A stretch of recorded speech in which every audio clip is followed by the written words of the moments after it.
to update the latest information. We are QTN.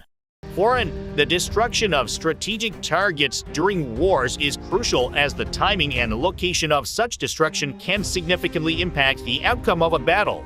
Destroying key targets such as significant headquarters or strategic crossing points can turn the tide of a war in your favor, causing significant psychological and physical damage to the enemy. These targeted moves can create a chain reaction of small victories that ultimately lead to a more substantial success. Recent examples of such tactics have been observed in the ongoing conflict between Ukraine and Russia. The Ukrainian armed forces have demonstrated a keen ability to strike at the opportune moment when destroying strategic targets belonging to the Russian Navy or ground troops. This tactical approach forms part of a broader strategy to disrupt the supply lines that are sustaining Russian soldiers in the ongoing conflict.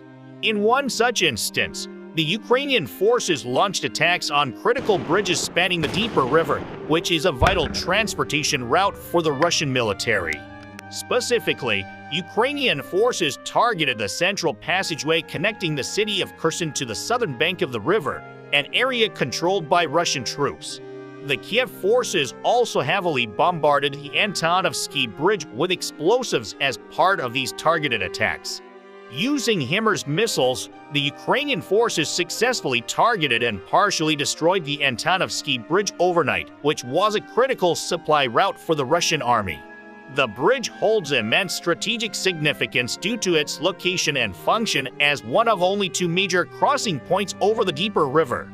This bridge serves as a vital car and pedestrian crossing, connecting the city of Kherson to the left bank, particularly the town of Oleshki. With a length of approximately 1 mile, the Antonovsky Bridge holds immense importance for the Russian army as it facilitates the transportation of supplies and troops to various locations in the region.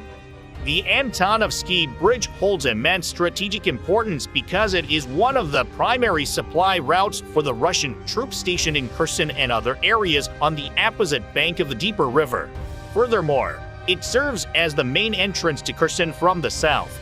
Ukrainian forces also targeted a smaller bridge located 70 kilometers northeast of the city, which is a crucial access road allowing Russian troops and supplies to cross over from Novokakhovka, another town located in the Kherson Oblast. Some analysts have described these bridge attacks as a potential prelude to more extensive military operations in the region. Ukraine's strategy was to launch a larger offensive against the Russian troops, who were already weakened due to a lack of supplies. The Ukrainian forces aimed to target Russian command centers and ammunition depots using HIMARS missiles. By doing so, they hoped to disrupt the communication and supply chains of the Russian troops, forcing them to retreat. The successful execution of this plan became evident in the following days. On November 9th, Russia announced its withdrawal from the city of Kherson, which was under a Ukrainian counterattack. As a result, all Russian forces in the area retreated, marking a significant victory for the Ukrainian military. Russian military bases and civilians in Crimea are now heavily reliant on supplies of fresh water and other essentials from the Ukrainian mainland, which must pass through territories currently controlled by either Moscow or Kyiv. Ukraine further reduced Moscow's ability to supply the peninsula when its forces caused significant damage to the Kerch Bridge through a fiery explosion.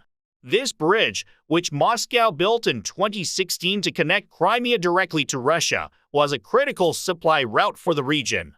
Now, most supplies must be delivered slowly, either via a single rail line or through a ship that must navigate through southeastern Ukraine to the Russian-controlled area of Kerch, which may be within range of Ukrainian military forces. The use of artillery and drones in destroying the bridges along the southern front line greatly unsettled the Russian leader.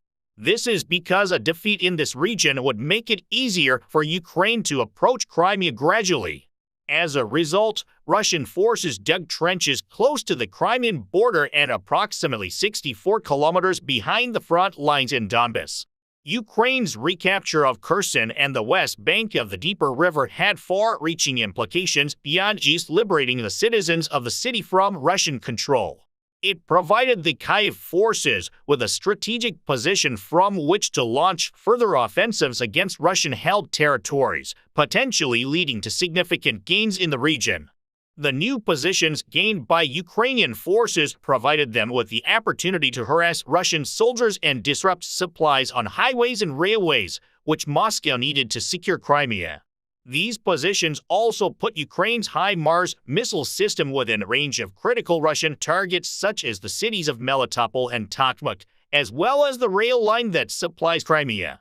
By controlling the Kherson region, Kiev now has the potential to gain an advantage over the Russian-controlled peninsula by bringing Ukrainian forces closer to the Crimean border. This increased proximity could potentially enable Ukraine to launch offensives and gain more ground in the region. The recent gains made by Ukrainian forces in the southern front have brought them closer to the canal that supplies Crimea with fresh water. As a result, Kyiv is becoming more determined to reclaim Crimea, with the country's leader repeatedly emphasizing that the war will not end until the region is liberated. Crimea remains a crucial battleground in the ongoing conflict, which has been raging for over a year. The successes achieved in the deeper region last year and the recent recapture of Kherson from Russian forces have brought Ukraine closer to its ultimate goal of regaining control over the peninsula. Looking ahead, the latest developments in the region will likely continue to shape the course of the conflict, with both sides vying for strategic advantages and seeking to secure their positions on the ground. Ukrainian President Volodymyr Zelenski recently visited the Kherson region in southern Ukraine to assess the impact of Russia's full-scale invasion and its campaign to destroy Ukraine's energy infrastructure. This was Zelensky's second visit to the front line in as many days, with the first being to the region surrounding the devastated eastern city of Bakhmut. The city has become a powerful symbol of Ukrainian resistance as the country's forces fight to stop further Russian encroachment and regain control over captured territories. These recent developments in Kherson and other regions near the front line continue to shape the course of the ongoing conflict, with both sides vying for strategic advantages and seeking to gain control over critical territories. As Russia continues its relentless offensive in Ukraine, President Zelenski recently visited areas that are partially occupied by Russian forces. This visit came amid increased support from Western allies, who are providing Ukraine with arms and ammunition to prepare for an anticipated counteroffensive. The Ukrainian military is reportedly preparing to retake captured territory, despite having already recaptured the city of Kherson from Russian forces. However, Moscow still controls a significant portion of the larger Kherson Oblast, with Russian forces using their positions on the east bank of the deeper river to launch attacks on Kherson and other cities on the opposite side of the river. The ongoing conflict in Ukraine has prevented the city of Kherson from regaining a sense of normalcy, with the waterway, in particular, being a key point of contention between the two sides. However, the Ukrainian armed forces have continued to increase their artillery attacks on Russian positions east of the deeper river. According to Natalia Humanik, spokesperson for the Southern Command of the Ukrainian Army, the attacks are aimed at making the enemy feel the presence and pressure of Ukrainian forces, with the goal of strengthening their defenses. Despite these ongoing hostilities, there is no immediate indication that the bombing of Kherson is waning. Russian-appointed official Vladimir Soldo continues to assert Moscow's control over the region, while the Ukrainian military remains determined to push back against further Russian aggression. According to the governor of Kherson, who spoke on Russian television, Moscow forces have significantly strengthened their defensive line on the east bank of the deeper river over the winter months. As a result of the ongoing conflict, parts of the Kherson region have been left without access to basic necessities such as electricity and water for weeks. Russian forces have targeted energy infrastructure with missiles, rockets, and drones in an apparent attempt to disrupt the lives of residents and inflict damage on the region's infrastructure.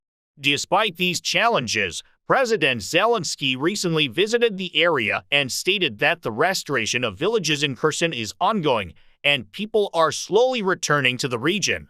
The ongoing conflict in the Kherson and Dnieper regions continues to shape the course of the war, with both sides seeking to gain strategic advantages and exert control over key territories. The Dnieper and Kherson rivers remain crucial battlegrounds in the ongoing Ukrainian conflict, with success in these regions potentially helping the Kiev leadership achieve their goal of reclaiming Crimea. The match has already seen significant developments in these areas, including the destruction of critical bridges in the region last year and ongoing efforts to clear the southern front line of Russian soldiers. As the conflict continues, the outcome in these regions will undoubtedly have a significant impact in the broader conflict and the future of the area. Don't forget to subscribe to our channel and like our videos for the latest updates on this ongoing conflict. Thank you for watching.